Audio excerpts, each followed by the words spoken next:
Assalamualaikum warahmatullahi wabarakatuh. Salam dan bahagia. Perkenalkan, saya Maulida, mahasiswi PPG Prajabatan UNY PGSD kelas D. Pada kesempatan yang baik ini, saya akan mempresentasikan hasil portofolio digital saya guna memenuhi tugas akhir semester pada mata kuliah perkembangan peserta didik dan pembelajarannya.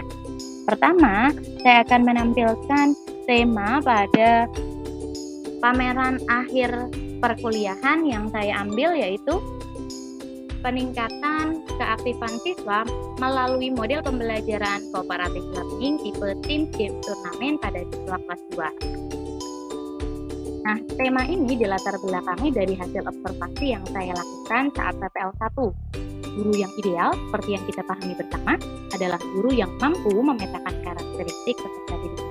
Oleh karena itu, saya sebagai praktikan guru menyajikan gambaran profiling peserta didik agar saya lebih memahami karakteristik peserta didik yang akan saya gunakan kelasnya untuk praktek mengajar. Nah, hasil yang saya lampirkan yaitu sebagian besar siswa di kelas 2 mempunyai keaktifan belajar yang rendah. Mereka lebih banyak asyik ngobrol bersama teman-teman. Nah, saat kegiatan berkelompok, mereka juga cenderung pasif. Hanya sebagian siswa yang dominan mengerjakan tugas. Oleh karena itu, saya sebagai praktikan guru memberikan solusi berupa penerapan model pembelajaran yang diyakini dapat meningkatkan keaktifan siswa. Berikutnya, sebelum melaksanakan praktek mengajar, tentunya saya juga membuat perangkat pembelajaran. Hal ini bertujuan agar saya sebagai praktikan guru dapat merancang pembelajaran yang melibatkan siswa secara aktif dalam kegiatan pembelajaran. Nah, berikut saya akan tampilkan RPP sekaligus LKPD, bahan ajar, instrumen penilaian, dan soal evaluasi secara lengkap. Nah, berikut sudah tampil di layar, yaitu RPP yang telah saya buat. Lalu dilanjutkan dengan kompetensi dasar dan indikator yang telah saya lampirkan. Nah, untuk materi yang saya ambil pada tema 5, subtema 2, pembelajaran 4, yaitu pada muatan ajar bahasa Indonesia, yaitu mengartikan kosakata dalam puisi dan membaca puisi. Lalu pada muatan ajar matematika, yaitu mengubah satuan panjang dari sentimeter ke meter dan sebaliknya. Lalu pada muatan ajar SPDP, yaitu karya imajinatif 2 dimensi. Secara cepat saya akan tampilkan berikut ada media dan alat dan bahan yang saya gunakan saat proses pembelajaran. Memasuki langkah kegiatan, yaitu kegiatan pembuka. Seperti biasa, guru menyapa siswa, memberikan salam, lalu menanyakan kabar siswa. Guru juga memberikan apresiasi pembelajaran berupa pertanyaan-pertanyaan yang disajikan sebagai berikut. Nah, saya juga tampilkan beberapa dokumentasi kegiatannya pada saat kegiatan awal. Lalu memasuki kegiatan inti, guru menerapkan model pembelajaran Team Games Turnamen dari awal pembelajaran hingga akhir pembelajaran.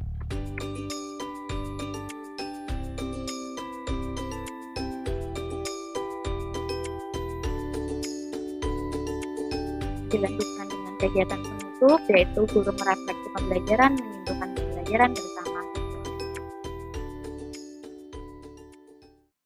Lalu pada penilaian, saya juga melampirkan teknik penilaian, bentuk penilaian, dan alat penilaian yang saya gunakan. Nah, memasuki tampilan yang pertama yaitu format penilaian. Nah, penilaian yang saya ambil yaitu mulai dari penilaian sikap, penilaian spiritual, penilaian pengetahuan, dan penilaian.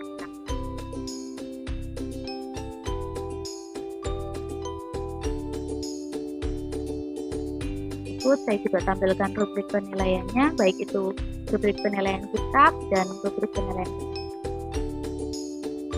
Nah, selanjutnya saya juga sajikan kisi-kisi soal evaluasi lengkap dengan soal evaluasi, kunci jawaban, dan pedoman penskorannya.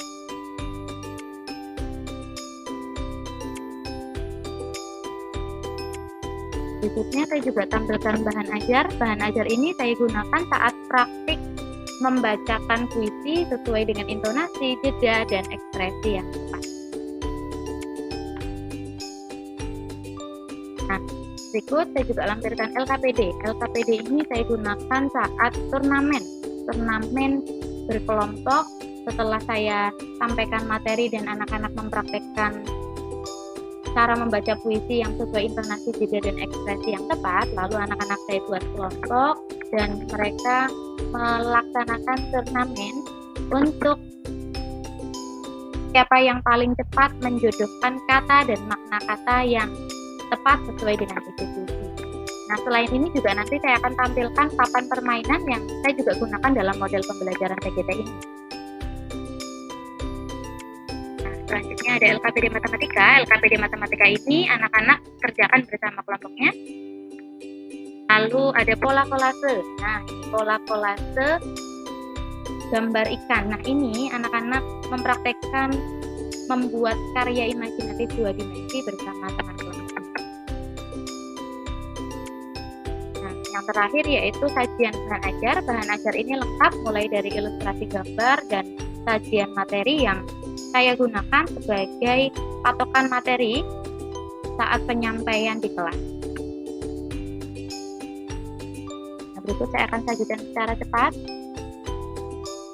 mulai dari bahan ajar PDP, bahan ajar matematika, dan bahan ajar bahasa Indonesia. Saya akan kembali pada tampilan awal setelah perangkat pembelajaran. Kemudian saya juga tampilkan output produk. Nah, output produk ini yang saya lampirkan adalah media permainan PGT. Nah, teman-teman bisa mengamati di gambar awal yaitu ada namanya papan pasangan. Nah, papan ini berfungsi untuk papan turnamen yang saya adakan di kelas. Setelah anak-anak mendapatkan bekal materi, lalu saya bagi anak-anak menjadi beberapa kelompok. Setiap kelompok akan berusaha memilih jawaban sesuai soal yang saya bacakan. Lalu cara memilih jawabannya ini yaitu dengan menempelkan tangan pada papan sesuai posisi gambar yang sudah ditempel. Pada proses praktek ini, saya melihat anak-anak itu sangat-sangat antusias dan sangat-sangat gembira. Tapi memang sayangnya saya tidak mendokumentasikan dalam bentuk video, tapi nanti saya akan sajikan dalam bentuk dokumentasi foto. Nah, berikutnya saya juga lampirkan LKPD untuk menjodohkan jawaban dan sesuai dengan makna kata pada puisi yang sudah anak-anak praktikkan. Nah, di sampingnya juga ada bahan ajar puisi. Setiap anak ini berkesempatan membacakan puisi secara bergantian. Nah, berikut saya sajikan dokumentasi berupa foto. Jadi di awal pembelajaran seperti yang tadi saya sampaikan sebelumnya, saya melaksanakan ice breaking, yang mana ice breaking ini berguna untuk memberikan semangat pada siswa di awal pembelajaran. Saya mempraktikkan ice breaking berupa gerak dan lagu bersama anak-anak. Nah, teman-teman juga bisa sambil mengamati di layar. Setelah ice breaking, saya melanjutkan apersepsi, lalu memasuki kegiatan inti dan meneruskan pembelajaran seperti ini. Nah, berikut saya juga tampilkan beberapa pendampingan saat saya kelas, yaitu pendampingan ketika anak-anak kesulitan membuat karya imajinatif 2 dimensi, lalu mengerjakan LKPD, dan pendampingan lain. Nah, dari praktek mengajar yang sudah saya laksanakan, alhamdulillah berjalan dengan lancar dan cukup baik. Dari hasil implementasi model Team Game Turnamen ini, yang saya amati bahwasannya semua siswa yang semula pasif akhirnya mampu menunjukkan keaktifan belajarnya dengan antusias mengikuti proses pembelajaran. Nah, mereka lebih berani bertanya dan mengungkapkan pendapat. Nah, berdasarkan apa yang saya rasakan dan observer yang mengikuti saat saya melaksanakan pembelajaran, dapat disimpulkan bahwasannya implementasi model pembelajaran kooperatif tipe Team Game Turnamen ini dapat meningkatkan keaktifan siswa di kelas yang saya gunakan untuk praktek mengajar. Nah, terakhir, dari pelaksanaan praktek mengajar ini, saya sebagai guru praktikan banyak belajar tentang karakteristik peserta didik yang sangat-sangat beragam. Nah, mereka ini mempunyai gaya belajar, minat, bakat, latar belakang, tingkat kemampuan kognitif, dan sosioemosional yang berbeda-beda. Oleh karena itu, agar menjadi guru yang mampu mengemban amanah sebagai orang tua di sekolah bagi para siswanya, mari sama-sama kita berkomitmen untuk menjadi guru yang sepenuh hati belajar, sepenuh hati mendidik, dan sepenuh hati berinovasi agar pendidikan Indonesia semakin maju. Nah, kiranya sekian yang bisa saya sampaikan, semoga bermanfaat untuk teman-teman semuanya. Salam dari guru pembelajar untuk anak-anak Indonesia yang luar biasa. Wassalamualaikum warahmatullahi wabarakatuh.